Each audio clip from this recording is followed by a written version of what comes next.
بسم الله الرحمن الرحيم الحمد لله رب العالمين والصلاة والسلام على سيد الأنبياء والمرسلين محمد وآله وصحبه أجمعين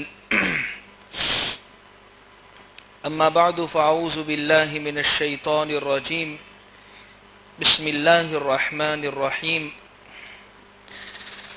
الطلاق مرتان صدق اللہ العظیم. عزیز بزرگوں، طلاق کے متعلق گزشتہ مجلس میں بھی گفتگو کی گئی تھی کہ طلاق کے مسائل کو دراصل سمجھانا ہے اور گوش گزار کرانا ہے اور اس کو پختہ محفوظ کروانا ہے کہ طلاق کہتے ہیں کس کو اور اس کو دینے کا طریقہ کیا ہے. طلاق دراصل کہتے ہیں لینگویج کے اندر، ڈکشنری کے اندر طلاق کے لفظ کو اگر تلاش کیا جاوے تو اس کا مطلب ہوتا ہے التخلیہ، خالی کرنا، ختم کرنا. جیسے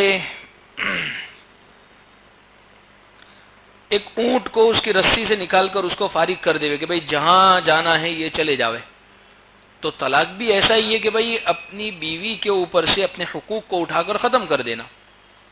شریعت میں کہتے ہیں حل قید النکاح، کہ نکاح کی جو قید ہے، نکاح کا جو رشتہ اور بندھن ہے اس کو کھول دینا، اس کو ختم کر دینا، اس کا نام ہے طلاق.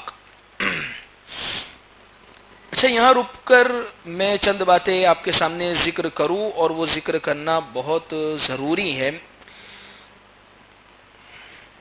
طلاق کی شرح اور طلاق کے فیصد کو اگر اٹھا کر دیکھا جاوے، حقیقت یہ ہے کہ مسلمانوں میں بہت کم ہے. لیکن وہ کہتے ہیں نا کہ کسی لفظ کو اتنا بدنام کرو کہ وہ لفظ سنتے ہی لوگوں کے ذہن میں اس کے برے اثرات بیٹھ جاوے.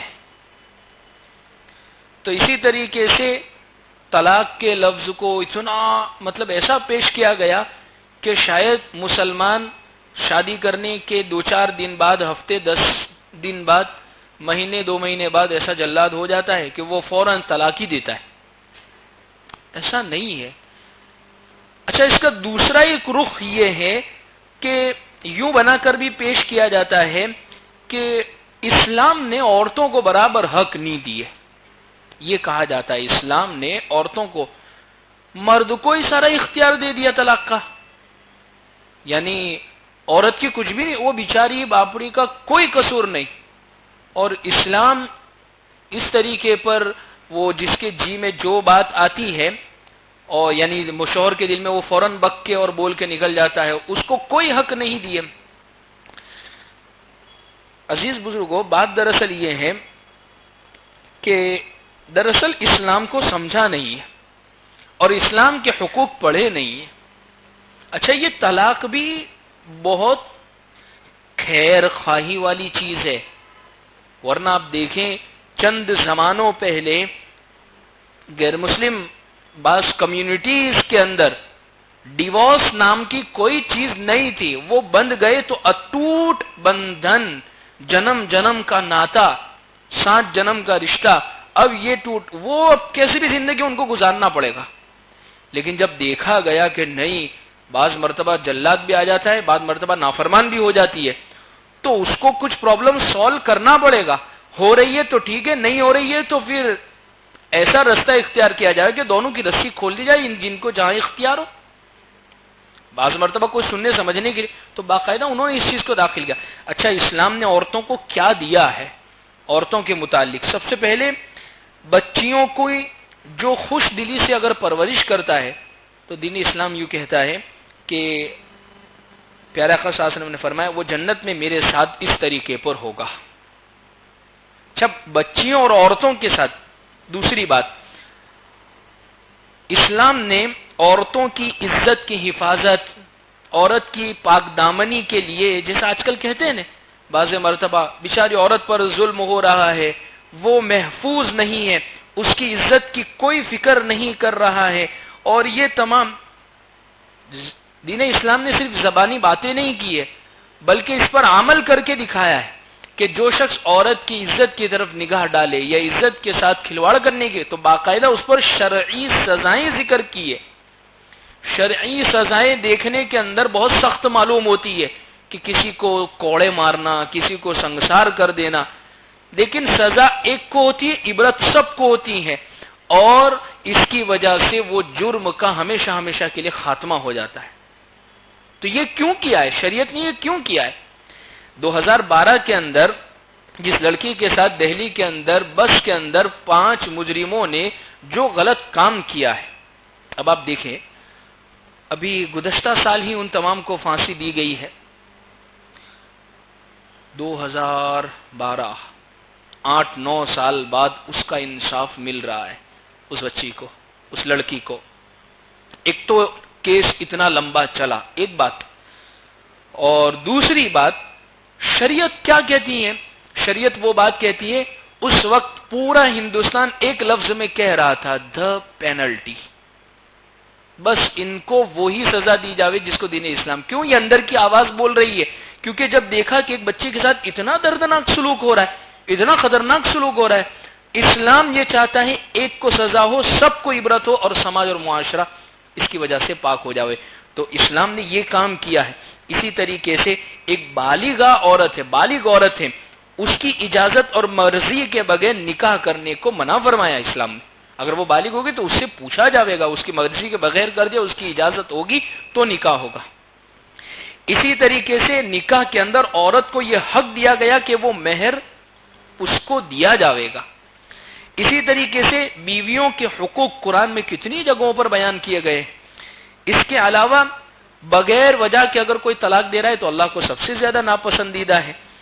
اسی طریقے سے پرورش کرنے کا حق اور پرورش کرنے کا طریقہ اور پرورش کرنے پر فضیلت قرآن اس کو بیان کر رہا ہے سورۃ طلاق کے اندر اور دوسری جگہوں پر بھی۔ وراثت کے اندر باقاعدہ حصہ دین اسلام نے رکھا ہے عورت کو۔ وہ زمانہ جاہلیت میں کیا ہوتا تھا، اور آج بھی بعض جاہل کیا کرتے تھے، کر رہے ہیں، دوانی حصہ، پتہ نہیں دوانی کہاں سے چلا آ رہا ہے۔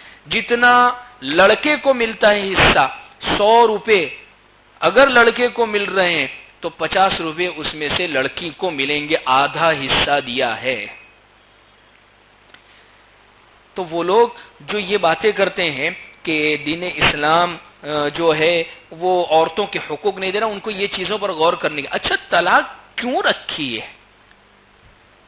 بھئی ایک شادی کر لی کسی نے تو وہ اس لیے کرتا ہے، طلاق ہوتی نہیں، یہ دروازہ ہی بند ہوتا تو وہ ان کا رشتہ نبھاتے نہیں۔ بعض مرتبہ ایسا ہو جاتا ہے کہ کبھی کبھی کوئی ناپسندیدہ چیز کو بھی اس لیے برداشت کیا جاتا ہے کہ اس کی وجہ سے دوسری بہت ساری خرابیاں ہونے سے بچ جاتی ہے۔ جیسے مثال کے طور پر بعض مرتبہ دونوں میں سے کوئی ایک اتنا بد اخلاق ہو گیا ہے کہ نبھاؤ کی شکل ہی نہیں ہے، وہ ماں کے جہاں جا کر بیٹھ گئی، وہ آنے کے لیے تیار نہیں ہے، یا شوہر گھر میں داخل ہونے کے لیے تیار نہیں ہے، وہ قسم کھا گیا میں جب تک تو گھر میں نہیں آؤں گا۔ تب کیسے ہوگا، کیسے چلے گا؟ جنم جنم کے ساتھ میں تو ایسا کیسا ساتھ کہ زندگی انہوں نے جہنم بنا کے رکھ دی ہے۔ تو پھر ایسے موقع پر دین اسلام شریعت یہ کہتی ہے نہیں نبھا ہو رہا ہے تو اچھا، اس سے پہلے بھی شریعت بہت ساری چیزوں کو بیان کر رہی ہے۔ یا اسی طریقے سے بعض مرتبہ ایسے مسائل پیش آ جاتے ہیں کہ جس کی وجہ سے طلاق دینا ناگزیر اور بالکل ضروری ہو جاتا ہے، تو ایک عمل ناپسندیدہ ہونے کے باوجود شریعت نے اس کو رکھا ہے، اور اس کو 3 میں ہی رکھا ہے، 3 میں ہی لمٹ رکھی ہے اس کی، 1 2 اور 3 ختم، جاؤ اب گودڑے اوڑھ کے لپیٹ کے سو جاؤ، اب کچھ بھی رستہ نہیں ہے 3 کے بعد۔ جو آتے ہیں نا پوچھنے کے لیے حلالہ کر لے وے تو بہت اچھی بات ہے، بہت اچھا مسئلہ پوچھا، حلالہ کر لے وے تو تعجب ہوتا ہے۔ حلالہ شریعت کس کو کہہ رہی ہے میں آگے تفصیلی طور پر ذکر کروں گا۔ شریعت جو حلالہ کہہ رہی ہے وہ بائی پروگرام ہے ہی نہیں، اور جو ذہنوں میں بیٹھا ہوا ہے حلالہ وہ بائی پروگرام ہوتا ہے۔ بھائی کے دل میں آیا بیوی نافرمان ہے، یا اسی طریقے سے جھگڑا ہوا تو فوراً 1 2 3 ختم۔ اب مفتیوں کے پاس جا رہے ہیں، کسی جگہ سے سن رکھا ہے کہ ہاں حلالہ کرنے سے بیوی حلال ہو جاتی ہے، یعنی اس کے ساتھ واپس نکاح کر سکتے ہیں، بولتے ہوئے بھی اچھا نہیں لگتا ہے۔ یعنی وہ حلالہ کیسا ہوتا ہے، اس کا مطلب یہ ہوتا ہے بیوی کو گویا ایک دن کے لیے یا ایک رات کے لیے کسی کے نکاح میں بھیج کر صبح اس سے طلاق دلوانا، جس طریقے سے بازاروں عورتوں کے معاملے ہوتے ہیں۔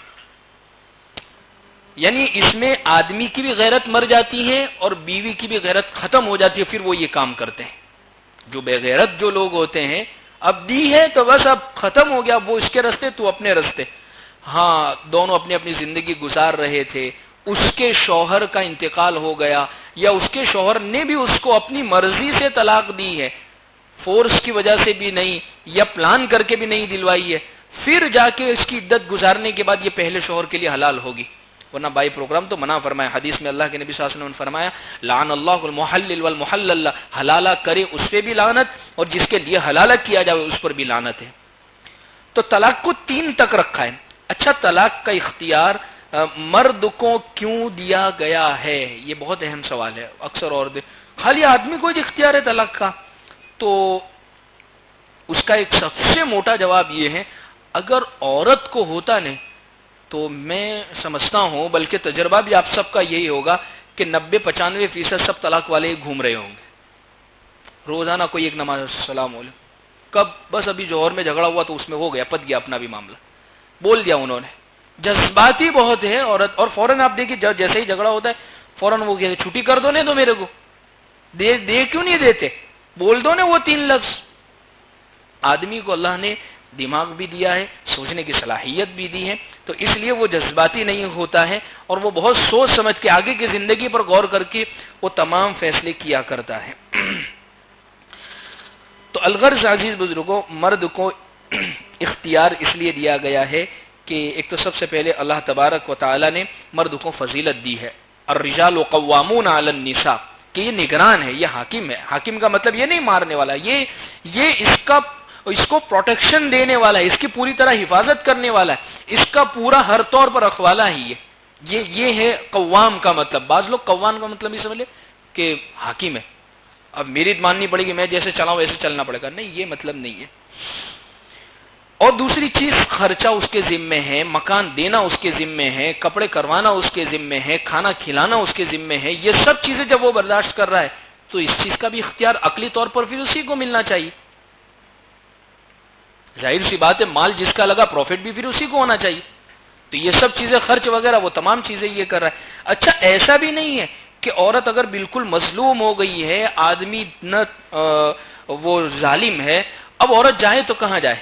شریعت نے دارالقضاء رکھی ہے، خلا کا راستہ رکھا ہے، ایسی بہت ساری شکلیں رکھی ہے کہ جس کے اندر اگر وہ چاہیں تو وہ اپنے، لیکن سب سے اہم بات اس میں یہ ہے کہ حقیقت کے اندر اس کے اندر یہ مسئلہ پایا جاتا ہو کہ وہ مظلوم ہو، ورنہ بعض مرتبہ ایسا ہوتا ہے کہ مظلوم ہوتی نہیں ہے لیکن بس کسی بھی طریقے پر چھوٹا ہونا ہے۔ تو الغرض بات دراصل یہ ہے کہ طلاق شریعت میں ناپسندیدہ ہونے کے باوجود رکھی ہے۔ اب طلاق دینے کا صحیح طریقہ کیا ہے؟ سب سے پہلی بات تو یہ ہے، اگر ایسی شکل پیش آ گئی کہ طلاق دینا بالکل ضروری ہو گیا ہے، یعنی اب اس کے بغیر نہیں چلے گا، تو بیوی کو طلاق دینے سے کوئی گناہ نہیں ہوگا، لیکن یہ کسی عالم، کسی مفتی، کوئی سمجھدار شخص سے اپنے پورے حالات غیر جانبدار ہو کر کسی ایک طرف پلڑا جھکے ہوئے ہونے سے بیان کرنے سے نہیں ہوگا۔ بعض مرتبہ شوہر اپنا مسئلہ ایسا رکھتا ہے کہ شاید ایسا معلوم ہوتا ہے کہ حضرت حسین کی شہادت اور مظلومانہ کے بعد یہی ایک بھائی ہے کہ جن کے اوپر سب سے زیادہ ظلم ہوا ہے، تو بالکل اپنے پہلو کو بہت ایسا بیان کرے کہ جس میں حقیقت میں صحیح بات ہو، کسی بات کو بہت بڑھا چڑھا کر۔ بعض لوگ آتے ہیں اور کہتے ہیں کہ ہاں میری یہ بھی بھول تھی، میں اس کو وقت نہیں دیتا تھا، میں اس کے ساتھ گالی گلوچ کرتا تھا، میں یہ تمام چیزیں کرتا تھا، میرے غلط تعلقات تھے، اس کی وجہ سے یہ تمام چیزیں ہوئی ہیں، لیکن اب یہ چیزیں بہت زیادہ بڑھ گئی ہے، اب میں ان چیزوں کو برداشت نہیں کر سکتا، تو پھر اس پر بھی ٹوکا جائے اسے یعنی کوئی سبیل، کوئی راستہ اس میں پھر نکالا جا سکتا ہے. تو خیر اگر ایسی ضروری شکل پیش آ جاوے تو ایسی صورت میں دینے میں کوئی گناہ نہیں ہوگا، بلکہ شریعت کے حکم پر عمل کرنے کی وجہ سے اس کو ثواب بھی ملے گا. مگر اس کے لیے ضروری یہ ہے کہ شریعت نے جو طریقہ بتایا ہے اس طریقے کے مطابق اس کو طلاق دیوے اور ان تمام اصول کی رعایت کرے. اچھا اس کا سب سے بڑا یہ فائدہ ہوگا، شریعت کو سامنے رکھ کر اگر دیں گے نا تو انشاءاللہ اس میں خیر ہی ہوگی. خیر اس معنی کر کے ہوگی جیسے شریعت ایسے موقع پر طلاق دینے کو کہتی ہے سب سے پہلے تو ایک دیوے، یہ تین کوئی ضروری نہیں، ایک سے بھی اپنا مسئلہ حل ہو سکتا ہے. دوسری بات، عورت کو پاکی کے زمانے میں دیوے، اس کو ناپاکی حیض کا خون آ رہا ہے اس زمانے میں نہ دیوے. اور تیسری بات، اس ٹائم میں بیوی سے صحبت بھی نہ کی ہو. یہ کیوں کہا جا رہا ہے؟ شریعت یہ سب کیوں کہہ رہی ہے؟ وجہ اس کی یہ ہے کہ تبھی تو پتا چلے گا کہ اس کو حقیقت میں یہ بھائی اب بہت کنٹال گئے. ورنہ ظاہر سی بات ہے ناپاکی کے زمانے میں ویسے بھی عورت سے دوری ہوتی ہے تو ایک کراہت ناپسندیدگی ہوتی ہے، تو ہو سکتا ہے کہ وہ غصے میں آ کر وہ طلاق دے دی ہو. اچھا دوسری بات، پاکی کے زمانے میں دی ہے لیکن پاکی کے زمانے میں بیوی سے صحبت کر چکا ہے اور پھر صحبت کرنے کے دوسرے تیسرے دن بعد، اس کا مطلب یہ ہوا کہ بیوی کی ضرورت بھی ہے لیکن وقتی طور پر غصہ آنے کی وجہ سے یہ دے رہا ہے.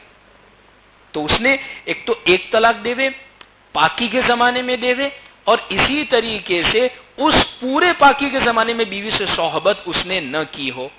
اچھا ان سے پہلے بھی چند چیزیں ضروری ہے کہ سب سے پہلے مرد اور عورت کو چاہیے، میں نے جیسے ذکر کیا تھا نا کہ اس سے پہلے چند چیزیں، سب سے پہلے مرد اور عورت کو چاہیے کہ اپنی خود ہی صلح کی آپس میں کوشش کرے. یعنی اپنے دونوں سوچیں کہ کیا مکمل سکھ دنیا میں ملنا ممکن ہے؟ آپ جو کہہ رہی ہے، آپ جو مجھ سے چاہتی ہے، میں جو آپ سے چاہتا ہوں، اور جو لائف منگنی کے زمانے میں ہم نے سوچ رکھی تھی کہ آپ ایک ہیروئن کی طرح رہے گی اور میں ایک ہیرو کی طرح رہوں گا، اس لیے کہ یہی چیزیں آج کل مارکیٹ کے اندر سب چیزیں چل رہی ہے اور اسی کو دیکھ دیکھ کر مرد یہ سمجھتا ہے میں اس کے جیسا اور اس کی بیوی کو یہ سمجھتا ہے یہ اس کے جیسی، اب ہماری زندگی ویسی چلنی چاہیے. حقیقت ایسی ہے نہیں، حقیقی زندگی یہ نہیں ہے، بلکہ وہ بھی ہیرو اور ہیروئن وہ جو زندگی گزار رہے ہوتے ہیں فلموں کے اندر 2-3 گھنٹوں کے لیے، اس کے لیے کروڑوں روپے لیے ہوتے ہیں، ورنہ حقیقی ان کی بھی زندگی ہم سے زیادہ خطرناک ہے. کیوں اتنی؟ وہ جیف بیجوس دنیا کا وہ آدمی کہ جس نے اس کا پرسنل پلین پرسنل راکٹ بنا کے وہ آسمان میں گیا، امیزون کا جو مالک ہے، اس نے بھی کوئی گزشتہ یا 2 سال پہلے اپنی بیوی کو طلاق دی. اندازہ لگائیے جو امیزون کمپنی کا مالک ہے، دنیا کی سب سے بڑی کمپنی، اس نے کیوں دی ہوگی؟ اس کو پھر کیا چیز کی کمی ہوگی؟ ظاہر سی بات ہے جتنا بڑا ہوتا ہے پھر مسائل بھی اتنے اوپر ہوتے چلے جاتے ہیں. تو اس لیے سب سے پہلے یہ سوچنے کی کوشش کرے کیا مکمل سکھ ملنا دنیا میں ممکن ہے؟ ایک دوسرے کو جھیلنا، ایک دوسرے کو برداشت کرنا، اس کے اوپر بھی تو اللہ نے ثواب کا وعدہ کیا ہے. اصل مسئلہ یہ ہوتا ہے، سب سے بڑا مسئلہ یہ ہوتا ہے کہ جس موقع پر جیسے کوئی شوہر آیا، کوئی بیوی آئے، کوئی عورت آئی، کوئی مرد آیا، وہ سمجھنا صرف دنیاوی حساب سے چاہتے ہیں. اس لیے کہ دین کیسے، جیسے میں اس کی مثال ذکر کو پڑھ، یہ ایسا کرتی ہے وہ ہوتا ہے، یہ ایسا کرتے ہیں پڑھ یہ ایسا ہوتا ہے، فلاں معاملہ ہوتا ہے، یعنی ایک دوسرے کے مسائل ذکر کرے. اور دین کا دور دور تک واسطہ ہوتا نہیں ہے. اب دین کی بات ان کے سامنے ذکر بھی کرتے ہیں، ارے وہ تو ٹھیک ہے پر یہ اس کے لائق نہیں ہے. تو بھائی کون لائق ہے آپ بتا دیجئے پھر اس چیز کے. شریعت میں جو حقوق بیوی کے کہے ہیں وہ اسی کے ساتھ ہی ادا کیے جائیں گے، جو حقوق شوہر کے کیے وہ اسی کے ساتھ ہی ادا کیے جائیں گے.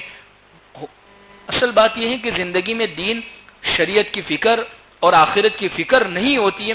اس کا سب سے بڑا نتیجہ یہ ہوتا ہے کہ اس مسائل میں غور کرنے کے لیے صرف ہماری سوچ دنیا تک محدود ہو کے رہ جاتی ہے، دنیاوی فائدے کو ہم دیکھتے ہیں.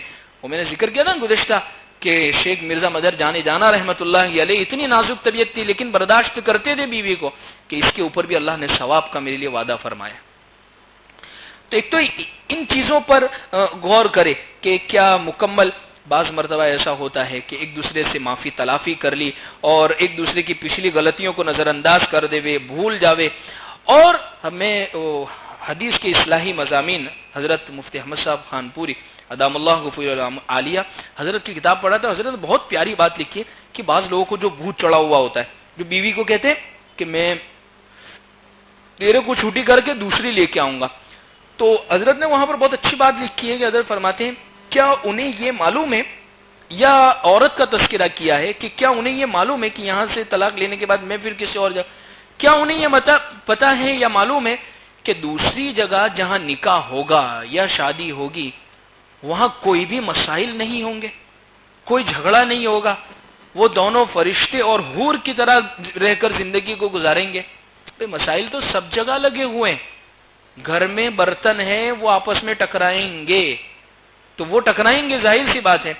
تو یہ چیز پر غور کرے کہ کیا میں اگر اس کو چھوٹی کر دوں یا میں ان سے چھوٹی ہو جاتی ہوں، الگ ہو جاتی ہوں، تو اگر میرا کسی اور جگہ نکاح ہوگا وہاں کوئی مسائل نہیں ہوگے، اور یہ مسائل کیا حل ہو سکتے ہیں یا نہیں ہو سکتے ہیں. سب سے پہلے یہ دونوں بیٹھ کر ان چیزوں کی کوشش کرے. اور پھر مزید یہ چیز کی بھی خاص طور پر ان کو کوشش کرنی چاہیے کہ کیا کوئی رشتہ بعد میں ملے گا تو کیا وہ بالکل ہماری، اس لیے کہ دیکھیے آج کل عام طور پر ذہن لوگوں کا یہی بن گیا، پہلا رشتہ بہت غور کرنے کے بعد ہوتا ہے، یعنی اس میں سب چیز دیکھتا ہے انسان، یہ بھی چاہیے اوکے، یہ بھی چاہیے اوکے، یہ بھی چاہیے اوکے. دوسرے رشتے میں کوئی بھی ہوگی پن کروا دو بس نکاح، تو نہیں ہو رہا ہے، بہت ٹائم ہو گیا. کیوں؟ وہاں پر یہ سب چیزیں اس لیے کہ بھئی یہ دوسری ہو رہی ہے، اب ان کی پہلی کو تو چھٹی کر چکے، تو وہاں پر یہ سب چیزیں اوکے والی نہیں، وہاں کچھ نہ کچھ چیزیں لیٹ گو کرنی پڑے گی، کوئی نہ کوئی مسائل پیش ہے. اور ہمیں کیا معلوم کہ بعد میں بہت زیادہ ہم نے اپنے طور پر مناسب سمجھ کے کیا، لیکن شادی کے بعد کوئی مسائل پیدا ہو گئے. اس لیے پہلی کوشش ہمیں یہی کرنی چاہیے کہ وہ رشتہ بہتر طور پر نبھ جاوے. دوسری بات یہ ہے، طلاق دینے سے پہلے اپنے اور اپنے سسرال کے ذمہ داروں سے مشورہ کر لیا جاوے. کیا مشورہ کرے؟ غصے کے ٹائم میں کوئی مشورہ کرنے جائے گا؟ اس لیے میں کہتا ہوں نا بار بار کہ طلاقیں نہیں ہو رہی ہے آج کل غصے کا جو فرسٹریشن جو بھرا ہوا ہے بس وہ نکالا جاتا ہے، جو اندر بھرا ہوا ہے کہ بس اس کو چپ کرنے کے لیے. یہ قریب کا کسی نے واقعہ سنا ہے، محلے کے اندر لڑائی ہو رہی تھی اور بیوی لڑ رہی ہے مردوں سے یا عورتوں سے محلے کی، اس کے شوہر کو بلا کر کہہ رہی ہے تم کچھ بولتے نہیں ہو کچھ بھی. تو اس نے جو لفظ کہا مسجد کہنا مناسب نہیں ہے، اچھا نہیں لگتا، یعنی ایسا لفظ کہا کہ جس کو اگر میں اچھے الفاظ میں کہوں کہ یہ تو نامرد ہے، لیکن اس کو بہت بھونڈے لفظ میں وہ کہا اس نے. تو مرد کو آیا غصہ، یعنی وہ یوں کہہ رہی کہ تم ان سے لڑو، بیوی کیوں کہہ رہے تم ان سے لڑو. مرد خاموش تھا، وہ چاہتا کہ پت جاوے خاموشی کے ساتھ. کہا کہ یہ تو نامرد ہے جس کو آپ بھونڈی لفظ میں آپ نکال سکتے ہیں. تو اس کو غصہ، وہ لڑائی تو رہی سائڈ میں، اس کو بولا جا تو 1 2 3 نکل، میں ہوں نامرد. تو یہ پت گیا مسئلہ. لو تو یہ ہوتا ہے عام طور پر طلاق کے مسائل کے اندر کہ وہ اصل میں پھر ظاہر سی بات ہے پھر تلاش کرتے ہیں مفتیان کرام کو، کوئی رستہ کوئی رستہ کوئی رستہ. اس لیے طلاق دینے سے پہلے دوسری بات یہ ہے کہ دونوں اپنے اپنے سسرال والوں سے مشورہ کر لے. ذمہ داروں کو چاہیے کہ دونوں میاں بیوی کی بات سن کر صلح کرانے کی کوشش کرے اور انہیں طلاق کے فائدے اور نقصان سے آگاہ کرے کہ بہت اچھا لگتا ہے ابھی تو کہ ہاں یہ بہت حیران کرتا ہے، یا یہ اس کی بہت خواہشات ہے، یہ بھی چاہیے، یہ بھی گھر میں ہونا چاہیے، اور یہ پریشان کر دیا. ٹھیک ہے، لیکن اس کے نقصانات کیا ہے؟ اولاد ہے تو ان کے متعلق بتائے کہ پھر ان بچوں کا کیا ہوگا. ان بچوں کی زندگیاں عام طور پر دیکھیں یہ صحابہ کا دور نہیں ہے، سب اپنے جیسے ہی کے، چاہے کوئی کتنا بھی بڑا دیندار ہو، لیکن جب یہ چیزوں پر آتی ہے نا تو اس کا دین بھی سائیڈ میں رہ جاتا ہے. یہ حقیقت بہت، یہ 10 سالہ کا تجربہ یہاں بیٹھ کر دیکھ جو رہا ہوں، پورے عوام کو یہ چیزیں میں بیان کر رہا ہوں. کوئی کتنی بھی دین کے بعد جب اس کے گھر پر آتی ہے تو وہ کہتا ہے کہ اس سے تو رشتہ رکھنا ہی نہیں ہے. تو یہ اولاد کا مسئلہ اتنا خراب بگڑتا ہے، اتنا خراب بگڑتا ہے کہ یا تو وہ ددیحال کی ہو کے رہ جاتی ہے اولاد دادی کے گھر کی، یا ننیحال کی نانی کے گھر کی. بہت کم، بلکہ میں نے تو نہیں دیکھے. کوئی ہو تو مجھے آگے بعد میں بیان کر دینا کہ ہمارے یہاں ایسا ہوا تھا، اور وہ بچوں کی پرورش ایسے کہ اس کو اختیار تھا کہ تو دادی کے گھر بھی جا، تو نانی کے گھر بھی جا. صحابیات میں دیکھیں اٹھا کر کہ باقاعدہ انہوں نے تو یعنی ان کی زندگیاں تو ایسی تھی کہ کسی معقول عذر کی وجہ سے ہوئی ہے طلاق، خیر نہیں جم رہی، ہو گئی طلاق، لیکن اس بچے کو سب اختیار تھا کہ وہاں بھی رہے یہاں بھی رہے. اس کی وجہ سے لیکن ہوتا کیا ہے، یہ چیزیں برداشت ہوتی نہیں ہیں. تو اس لیے وہ بچوں کی زندگی پر تو کم سے کم غور کر لے کہ ان بچوں کا کیا قصور ہے کہ ان کی زندگیاں تباہ و برباد ہو رہی ہے. ورنہ ماں باپ کا ایک ساتھ اگر ان کو پیار، محبت، ان کی ہمدردی، ان کا تعلق نہیں ملا تو ان کو پتہ ہی کیسے چلیں گے. اللہ معاف کرے، بعض جو نوجوان ہو گئے یا بعض ایسے لوگ وہ اپنے ماں باپ کو گالیاں دیتے ہیں کہ انہوں نے ہماری زندگی تباہ و برباد کر دی، ان دونوں کی لڑائی کے اندر ہماری زندگیاں خراب ہو گئی، ہمارا کوئی رشتہ نہیں ہو رہا ہے، ہماری کوئی زندگیاں بہتر نہیں ہو، ہمیں کوئی پوچھنے والا نہیں ہے. تو یہ نقصانات ہوتے ہیں طلاق دینے کے اندر. تو اس لیے سب سے دوسری کوشش یہ کریں کہ مشورہ کریں، اور بالکل غصے میں نہیں. جب ہو لڑائی جھگڑا 2-4 دن نکل جاوے، گزر جاوے. اچھا 2-4 دن اگر گزر جائیں گے لڑائی تو وہ خود بخود ہی ختم ہو جائے گی. سب سے اہم بات تو یہ ہے. اور حقیقت میں اب غصہ ٹھنڈا ہی نہیں ہو رہا ہے، قصور ہی اتنے، معاملہ ہی ایسا ہو گیا کہ اب دینے کی ضرورت ہی ہے، تو پھر مشورہ کرے. اگر وہ بہتر رائے دے، ایک ذہن نہ بنا لے کہ میں نے جو دماغ میں سوچ لیا بس وہی ہے، بس اس کے مطابق تم بات کرو تو میں سنوں گا، اگر اس کے مطابق بات نہیں کرو تو چلو اپنے مجلس برخاست کر دی، میٹنگ ختم.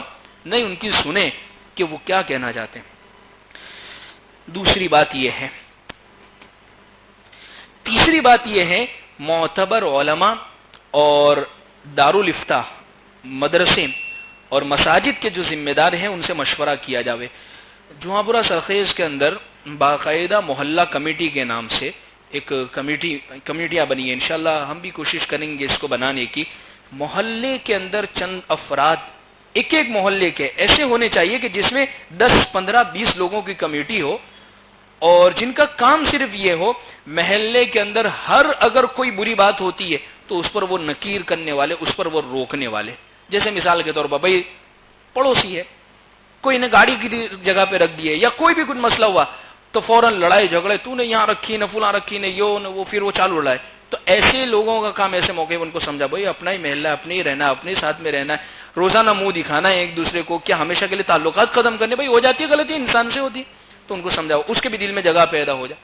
تو یہ محلہ کمیٹیوں کا یہ کام ہو، اور بہت اچھے طریقے پر، منظم طریقے پر یہ تمام چیزوں کے، اور اس میں بہت ساری چیزیں آ گئی. اچھا ایک بات بہت اہم یاد آ گئی، انشاءاللہ کل جمعہ میں بھی اس کو کہنا ہے اور ابھی بھی کہتا ہوں. ان کمیٹیوں کا خاص طور پر کام یہ بھی ہوتا ہے، وہ بچیاں جو غیر مسلموں کے ساتھ خاص طور پر جا رہی ہے ان پر خاص طور پر نگرانیاں رکھنا. بہت بہت بڑا مسئلہ اس وقت یہ پیش آ رہا ہے. باقاعدہ جمعہ پورہ سرخیز کی تو ہر مسجد میں جمعہ کی نماز میں اعلان ہو رہا ہے اپنی بچیوں پر خاص طور پر اس کی نگرانی کریں کہ وہ جس کالج، یونیورسٹی، اسکول، جس جگہ بھی، ٹیوشن، جہاں بھی وہ پڑھنے کے لیے جا رہی ہے، کہیں اس کا کانٹیکٹ کسی جگہ پر تو نہیں ہو گیا کسی نوجوان کے ساتھ، کسی لڑکے کے ساتھ، کسی غیر مسلم کے ساتھ.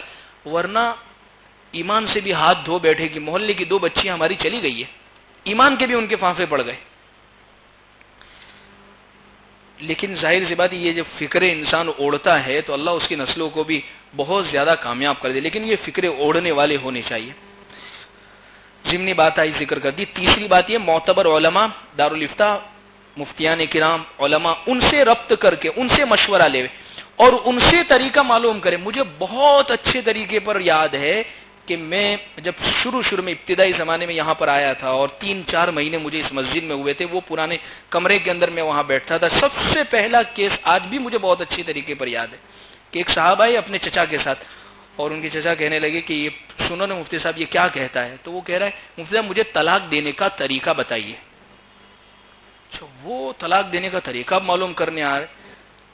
ابتدائی زمانہ تھا، تجربہ اتنا تھا نہیں، اور اتنی چیزیں اس لیے کہ پڑھ کر ابھی آئے ہیں. تجربہ تو ظاہر سی بات ہے لوگوں سے ملنے کے بعد ہی حاصل ہوتا ہے. پھر بھی کوشش یہی کی، اس لیے کہ ظاہر سی بات ہے شریعت ہمارا یہی حکم دیتی ہے کہ کسی بھی طریقے سے ان کو جوڑنے کی فکر کی جاوے. تو میں نے اس کو طلاق کا طریقہ نہیں بتایا، میں نے اسے ڈیٹیل تفصیلات، بھائی لڑکی کون ہے، لڑکی کے ماں باپ کون ہے، اگر آپ کا گھر بن جاتا ہے، آپ کی ساری پرابلم اچھی ہو جاتی ہے، بہتر ہو جاتی ہے. کہا کہ نہیں مجھے تو دینی ہے. پھر وہ آمادہ ہوئے کہ چلیے ٹھیک ہے آپ بات کیجئے لیکن مسئلہ حل ہوگا نہیں. یعنی جس مسئلے کے تعلق سے یہ سمجھا جا رہا تھا کہ اچھا وہ دونوں سسر اور داماد ایک جگہ پر تو لڑ پڑے، دونوں باقاعدہ لڑ پڑے، مجھے کچھ لوگوں نے کہا کہ مفتی آپ کہاں یہاں آ گئے، جاؤ آپ چلے جاؤ، آپ یہ لوگوں کے جھگڑے میں مت پڑو، مسئلے میں مت پڑو. تو ایسا لگ رہا تھا کہ یہ نہیں بنے گی، لیکن اللہ کی شان دیکھیں کہ اللہ تبارک و تعالیٰ نے اس جوڑے کو اتنا بہترین بنا دیا، صلح ہو گئی، آپس میں محبت ہو گئی، بلکہ وہ دونوں جو آپس میں لڑے تھے بہت محبت کے ساتھ میں ہی کام کر رہے ہیں. تو ایسا ہوتا ہے واضح مردہ. ہم یہ سمجھ لیتے کہ نہیں اس میں تو کوئی سبیل، کوئی راستہ نہیں ہے. لا تیأسوا من رحمت اللہ، لا تقنطوا من رحمت اللہ، اللہ کی رحمت سے نا امید نہیں ہونا. تو یہ ماہر جانکار یا اسی طریقے سے شریعت کے واقف جو ہو ان سے مل کر ان کو اپنے مسائل اپنے سامنے رکھے جاوے، ان سے طلاق کے مسائل اور ان کے دینے کا طریقہ معلوم کیا جاوے تاکہ وہ بتائیں بہتر. اور الحمدللہ بعض وکلا جو ہیں ہمارے محلے کے اندر ہے وہ باقاعدہ بھیجتے ہیں ایسے، جب کسی جاتے کہ پہلے آپ مفتی صاحب سے معلوم کر لی کہ اس میں کیا کس طریقے پر اس مسئلے کو کروانا ہے. 3 باتیں میں نے ذکر کی. سب سے پہلے میاں بیوی وہ غور کر لے.